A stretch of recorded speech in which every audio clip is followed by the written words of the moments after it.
with Dr. Talley. Dr. Talley, go ahead and introduce yourself and tell us who you are. I just need to get adjusted first, pardon me for a second. Can everyone hear me? Yes. Excellent. My name is Adrian Talley, and I am here, as you know, one of your 3 candidates. You've listened to 2 others, and now I have you for the end of it all. So I'll try to make this exciting for you. I don't know what you know about me, but you have some information about me, and I'm not going to read through it all. Let me just say this. This is probably year 29 or 30 for me as an educator, having been a classroom teacher, elementary level, having supervised 40 schools as a community superintendent, having been a deputy superintendent with the Department of Defense Education Activity, a worldwide organization serving the military children across the world, and currently in my position now as Executive Director for Student Services with Prince George's County Public Schools, the 2nd largest school system in the state of Maryland. Through it all, though, plain and simple, I'm all about educating our children. That's why I do my job, and I have done it, and will continue to do it for the next, I'm 52, so probably the next 12 years. And so I look forward to your questions tonight. First question.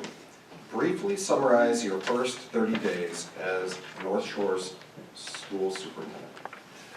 Well, so the first 30 days would be an opportunity for me to, 1, start meeting people. 1, I have to meet principals, I need to meet parents, I need to meet students, and I need to meet the community at large. But then the other thing I need to look at are the following 3 items. 1, are we ready for the opening of school? That's the key part about this, because schools have to open, so we look at the 3 B's: books, buses, and bodies.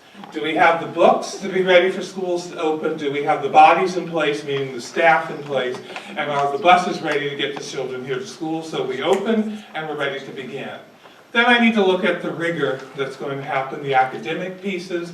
And the third thing I want to look at is to ensure that we have the social emotional piece. Are we ready for the opening of school, prepared for anything that can happen? I've worked in 5 different school settings, and I'm fully aware, always on day 1, something happens in schools. And are we ready for that day 1 to occur? And so the first 30 days is to meet people, establish relationships with people, and then to determine are we ready for schools to open, because that first day of school will be here sooner than later. Then there's the next 30 days and the next 30 days from that, which involves developing an action plan for what we're going to do and our goals going forward, and meeting with the Board of Ed and having them tell me what we're going to do going out. But I have to meet people, I have to develop relationships so they know who I am and know what I'm all about.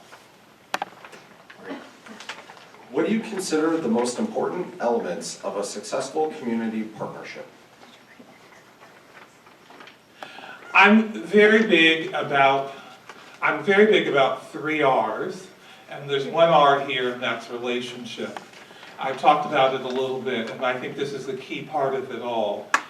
There has to be a mutual relationship between us, me, and you, or all the community. That involves people who don't even have children in this school, because they have to see the importance of our system in developing their community. It has to be with the business community, so that they see that we are value added. We have to be with the staff, so that they see that their role is working with us going forward. It's a partnership.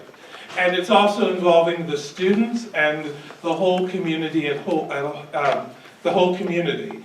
My belief is, though, that this is a 2-way street with all of us working together, going at it in a very collaborative partnership, with everyone understanding the vision, our focus, and why we are here. As a leader, what are your priorities?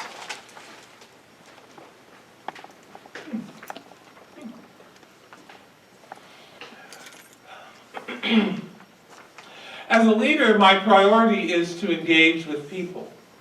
I can't do it all myself. I could pretend that I could make every decision on my own, and it would be the Adrian school system.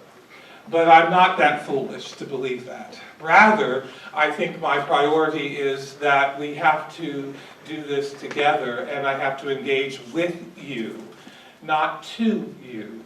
With you means the give and take. That's one priority. The other priority is what I've always been about for 30-odd years, 29, 30 years, and that's student achievement. Plain and simple, we need children to achieve. Whatever their achievement will be, we want to help facilitate that. That's why we're here.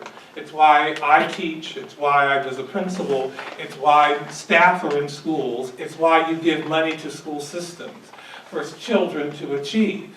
And so that's another priority of mine. And I think the final priority, and this is going to sound a little odd, but I'll make it said, is that we enjoy what we are doing. This is hard work.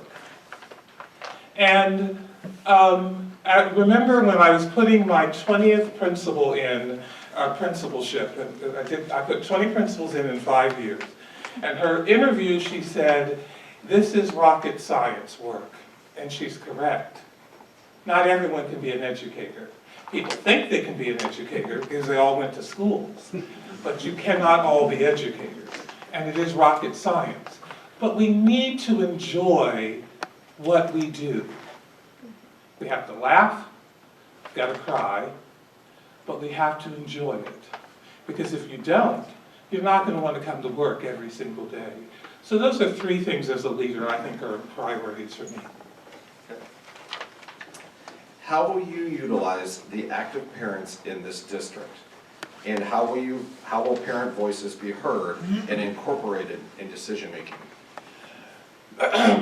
So the parents play a vital role because they send to us their children, and we take their children, and it's not a single type of thing where we just take them and educate them, because they came to us with some knowledge and will continue to gain that through the parents.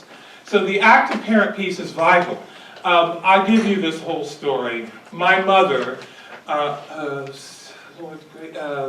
45 years ago, was room mother when I was a child. Mrs. Wells was my first grade teacher. I remember her very well. And my mother was the room mother. And at the end of the year, we all went to my house and we did the end of the year picnic at my parents' house. It's just what we always did. Active parent, I expect parents to be active in the school setting. We can't do the job without you. We need to be engaged. When I was a community superintendent, I met with parents on a regular basis, once a quarter. I met with my PTA people who represented all 40 of my schools. By then, I was able to have an open dialogue with them, and there was no worries on my part with me sharing information with them. Why? Because we had a belief that we would be as transparent as possible. I would tell them things that were happening in the school setting, and they would tell me what was happening in my schools. And I can tell you, for 2 years of doing that, nothing that I told them got out as secrets. What I mean by that is what happened in Vegas stayed in Vegas, and it was a very important relationship that I had with those parents. And so I would want to have a similar type of thing here, to be engaged with parents, to find out what is happening and to hear from them. But I have to be very careful about this. This is a setting of 21,000 students. Let's just say each parent has 2 children. So we're talking about 10,000 parents. You can't do everything that every parent wants you to do. It's not possible. And for people to have an expectation that you will listen to only one group all the time, that's a false expectation. And I tell you this now because you have to have that understanding. And so you have to weigh what's being said, and you have to discuss what's happening, and people have to understand how you make the decision, with a full understanding that the decision will be made. It may not be your decision, but as long as you understand how it was made, I think that therefore people understand your background and everything going forward. But I think we have to listen to parents, we have to hear them, but it doesn't mean that we do everything that they tell you. What are your ideas for closing the achievement gap in North Shore? So anyone who heard me this morning with the stakeholder group will hear the same thing I will say. I think the achievement gap really is an opportunity gap, because it's all about children having opportunities as opposed to the fact that they can't learn. Every person can learn. Every child has the ability to learn. It's the opportunities that are important. And so children from poverty have less opportunities from children from not from poverty. We know what the research says. A child from poverty has a vocabulary of about 5,000 words when he or she enters kindergarten, where a child not from poverty has a vocabulary of about 15,000 words. Right there is an opportunity gap. So how do we close that gap? Well, we close it by looking at, do we have same expectations for all of our children, or do we not? Do we need professional development within our staff to help them understand how they can reach the children? Because if you're teaching children that who are different from you, even if you're teaching children who are the same ethnicity as you, you may not know all of the ins and outs of how to reach their needs. And so we have to do the professional development there. But we also have to do development of parents so that they understand their role in this. And this is something that is done through our work by bringing parents into the schools and helping them understand what they can do to support this going forward. We have to look at our after-school activities involving the community, the churches, the businesses. We also have to look at the summer activities for our children so that we can wrap around and provide all these services for the children, and then that's how we reduce the achievement gap. I have seen it work. Where I was in Montgomery County, no achievement gap with reading assessments in kindergarten, first and second grades. None. All children at all levels were reading. At level 4 with Fontes and Pinnell, at grades kindergarten, and in first and second grade, there were no reading achievement gaps. Why? Because we put into place the resources to support that. Doesn't mean we ended the achievement gap totally. I'm not saying that at all, because it still existed. But it can be done. What is the most difficult and challenging decision you have ever made, and how did you break down the problem and arrive at a decision? You know, I was asked this question this morning, and it took me forever to come up with an answer for this one. And so I'll say the same answer as this morning, but I think it's not about what was the decision. I don't think that's really the important part. It's the how. How did you come up to this conclusion? And I'm actually going to, oh Lord, I'm going to have to make a statement that I really don't want to make, but I'm going to do it. I'm going to pull a Sarah Palin and not answer your question and come back to it momentarily. So, here's what I'm going to do. What I talked about with regards to is the decision that you make. It's how you make the decision. I could make any decision as Adrian Talley because of my positional power. I've had positional power for the last 15 years. When I was with the Department of Defense, I had the same rank as a 2-star general. My word, it would happen. That's not the important piece. It's all about how I engage with people and explain the decision that I have to make, so that they understand why I made that decision, not the actual decision itself. So here's the decision I had to do. One of my staff people, one of my direct reports, as Executive Director of Student Services, I oversee psychological services, counseling, nurses, people personnel workers, homeless, homeschooling, home and hospital, and I have student records and drug-free schools.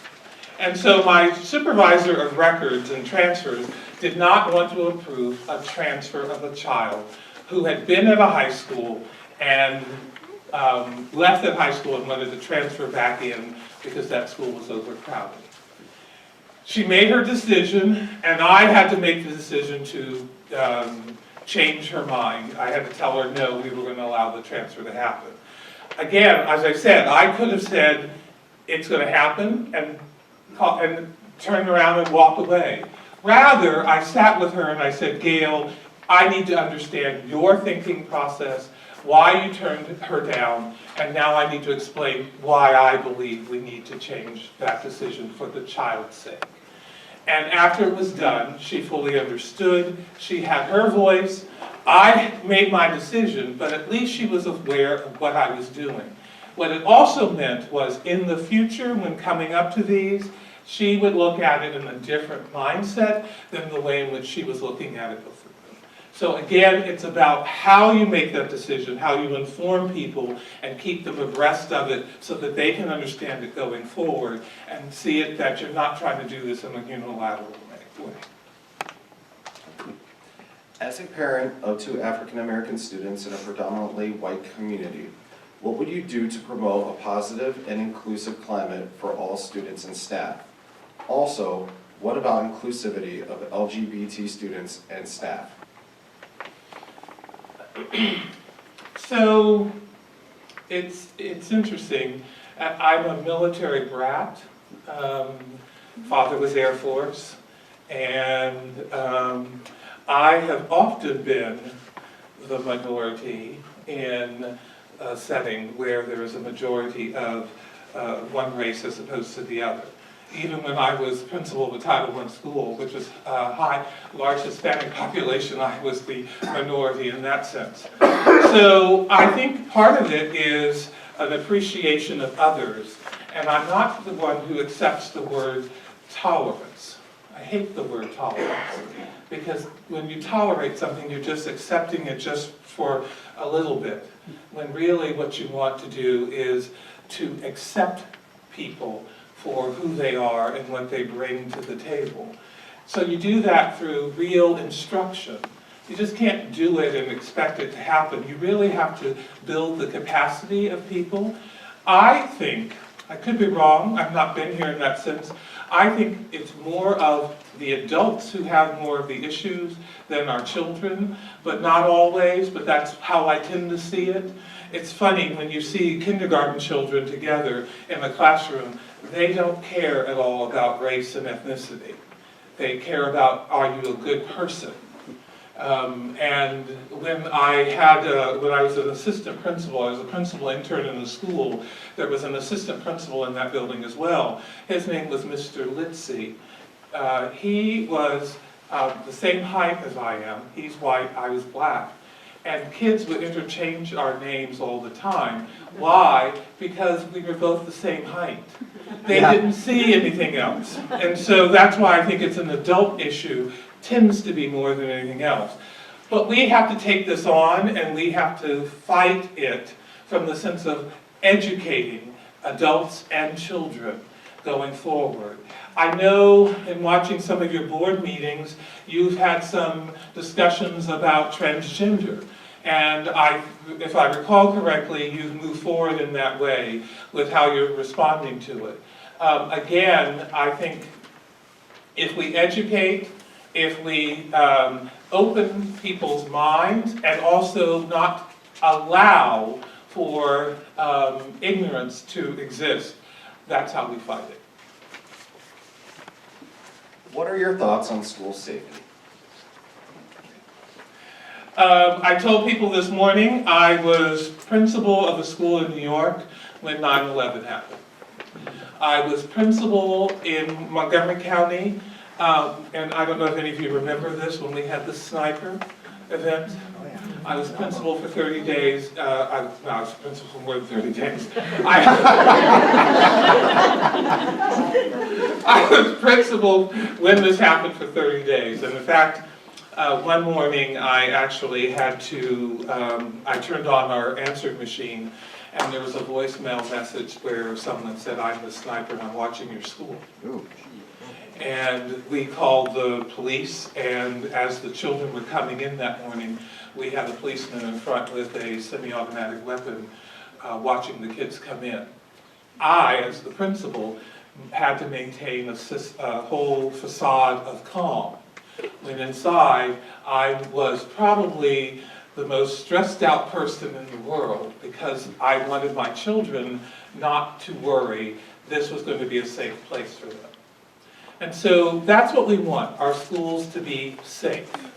How do we do that? We have to have specific policies and procedures in place to address safety in the schools. Those policies and procedures must be known by everyone, students, staff, and parents, and the community. We have to practice these on a normal basis. Because if you practice the scenario drills, you're prepared for when these things are going to occur. None of us, of course, want what's happened in Sandy Hook. None of us want what happened at Columbine. Is it possible? Unfortunately, yes. But if we have the safety measures in place, if we're checking people when they come in, if we're monitoring these types of things and people are prepared, then we'll be able to be prepared for whatever may happen. There is no way any person can say there will be 100% safety. I've told parents that when I was a principal, as a community superintendent, because you can't. You can't say your seatbelt will protect you 100%. But it is, what measures do you have? Have you engaged people in this? Have we talked to the police? Have we looked at what are our issues within our schools for unsafe practices? And then what do we do to change it going forward? Just to let you know, you have 5 minutes left. And I how want many you to have a questions? closing statement as well.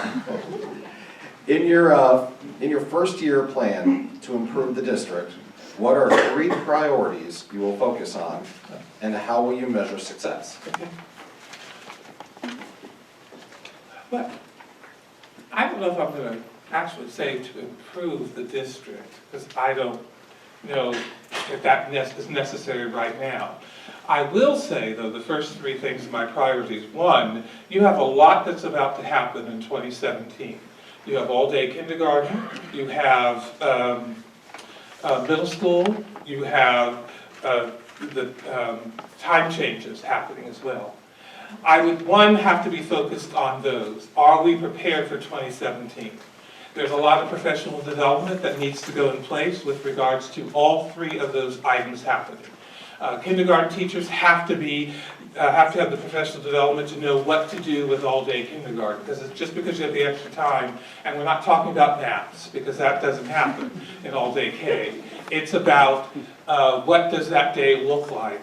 What happens with 9th grade going to high school? That is the most dangerous year for students. If they're going to fail, it happens in 9th grade, as what our research tells us. So that's part of it. Making sure everything is in line for 2017 to occur.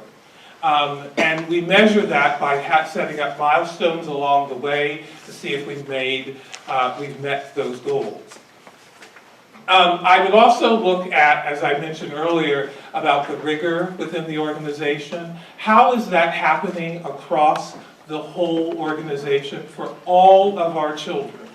I know you have the challenge, and I'm not saying that correctly, but I know that that's in place in your schools. But what I don't know is, are all of our children being challenged? And how do we know that? Going back to the opportunity gap question, if we are not challenging every child, if we're only assuming certain children are being challenged, we have an issue. And so I would want to look at what is happening with regards to our rigor across the whole organization. What curriculum do we have in place to make that occur? Do we have the Junior Great Books program, the William and Mary program, known programs that affect student critical thinking skills? So that would be the other one I would want to look at. And then you can do the metrics as well to see what's happening as a way to measure the success. And then the last area I'd want to look at is how have we been engaging the community going forward? And we can measure that through our engagement process and through surveys. But are we hearing from those constituents from whom we don't normally hear? Often we listen to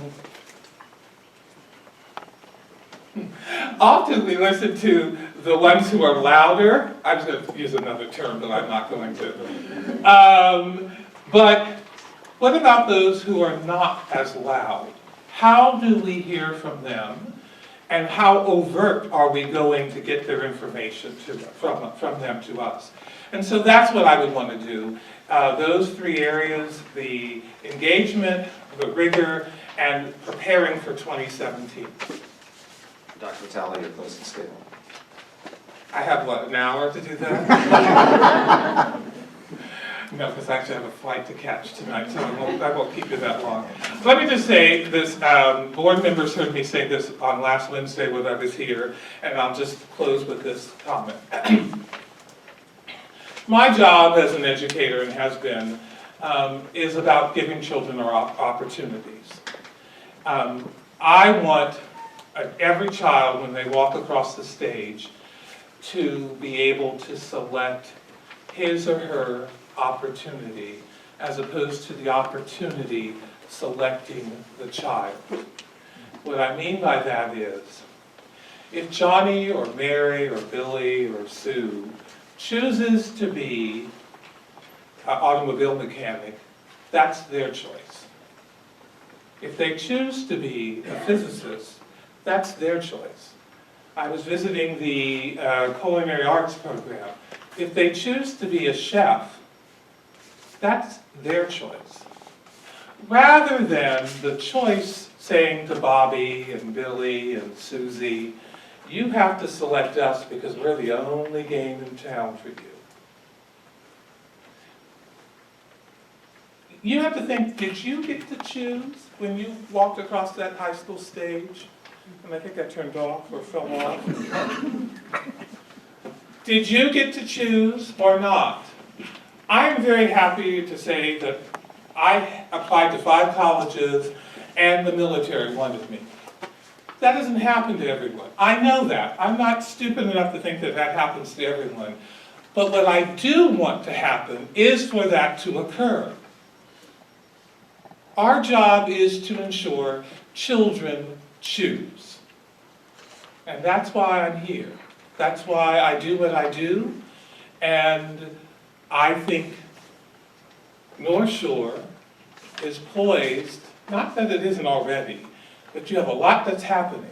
And I think a lot can and will happen, and you have the ability to eliminate that opportunity/achievement gap. So I thank you for tonight and for being the third audience for tonight too. Thank you.